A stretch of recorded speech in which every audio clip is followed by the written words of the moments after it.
आपका स्वागत है आपके अपने चैनल कौशिक किचन पर। दोस्तों, हमारे देश में अलग अलग तरीके से कढ़ी कैसे बनती है, केरला स्टाइल, मारवाड़ी स्टाइल हो या पंजाबी, और उसमें भी हर घर में अलग अलग तरीके से कढ़ी पकौड़ा बनती हैं। तो आज मैं आपको ये नहीं बताने वाली कि बेस्ट कढ़ी कैसे बनती है, पर आज मैं आपको ये बताऊंगी कि कढ़ी अच्छी बने, दही ना फटे, पकोड़े भी सॉफ्ट बने और आपकी कढ़ी एकदम स्वादिष्ट बने, वो भी बिल्कुल घर पर आसान तरीके से। चलिए रेसिपी बनाना शुरू करते हैं। कढ़ी बनाने के लिए सबसे पहले आपको 1 लीटर छाछ ले लेनी है। छाछ के साथ साथ इसके अंदर 100 ग्राम बेसन डाल देंगे। बेसन के साथ 1 चम्मच हल्दी, 1 चम्मच लाल मिर्च पाउडर और स्वाद अनुसार नमक डालकर इसे अच्छी तरह से मिक्स कर देंगे। मिक्स हो जाने के बाद कढ़ी का बैटर कुछ इस तरीके का हो जाएगा। कढ़ी के पकोड़े का बैटर बनाने के लिए मैंने 100 ग्राम बेसन ले लिया है।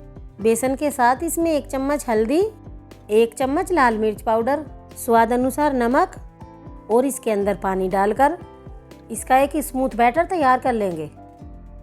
आपको बैटर की कंसिस्टेंसी कुछ इस तरीके की रखनी है। कढ़ी बनाने के लिए मैंने तेल पहले से ही गर्म होने के लिए रख दिया है। तेल गर्म हो जाने के बाद आपको पकोड़ों को कुछ इस तरीके से शेप देकर तेल के अंदर डाल देना है।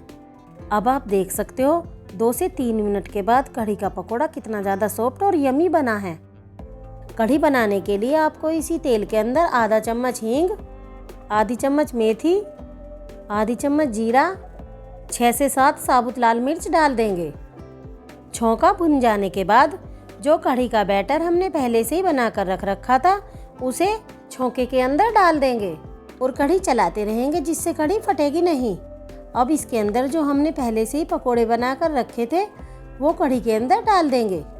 5 से 10 मिनट के बाद आप देख सकते हो कढ़ी बनकर तैयार हो चुकी है। अब आप देख सकते हो कढ़ी कितनी ज़्यादा टेस्टी और यमी बनी है।